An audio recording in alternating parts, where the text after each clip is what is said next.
ದೇವರನ್ನು ಯಾತಕ್ಕೆ ನಾವು ಜ್ಞಾನ ಭಕ್ತಿ ವೈರಾಗ್ಯ ಕೊಡು ಅಂತ ಕೇಳ್ತೀವಿ, ವ್ಯಕ್ತಿತ್ವ ಕೊಡು ಅಂತ ಯಾಕೆ ಕೇಳಲ್ಲ? ಅಲ್ಲಿ ಆನ್ಸರ್ ಇದೆ. ಯಾಕೆಂದರೆ ಜ್ಞಾನ ಭಕ್ತಿ ವೈರಾಗ್ಯ ಭಗವಂತ ನಮಗೆ ಕೊಡಬೇಕು, ವ್ಯಕ್ತಿತ್ವ ನಾವೇ ಇಂಪ್ರೂವ್ ಮಾಡ್ಕೋಬೇಕು.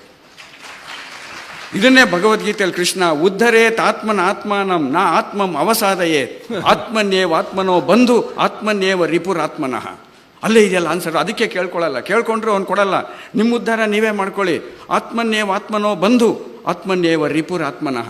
ಒಬ್ಬ ವ್ಯಕ್ತಿನ ಕೆಳಗಡೆ ಇಳಿಸೋದು, ಕೆಳಗೆ ಎತ್ತೋದು ತನ್ನಕ್ಕೆ ತಾನೇ ಮಾಡ್ಕೊಳ್ತಾ ಇರ್ತಾನೆ. ನಮಗೆ ಶತ್ರುಗಳಿರ್ತಾವೆ.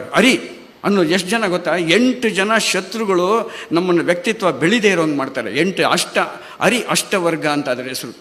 ಕಾಮ, ಕ್ರೋಧ, ಲೋಭ, ಮೋಹ, ಮದ, ಮತ್ಸರ ಮತ್ತು ವಾಟ್ಸಪ್ ಆ್ಯಂಡ್ ಫೇಸ್ಬುಕ್ ಅಲ್ವಾ? ಈ ಅರಿಷಡ್ವರ್ಗಕ್ಕೆ ದಾಸರಾಗಿರೋರು ಹರಿದಾಸರಾಗಿ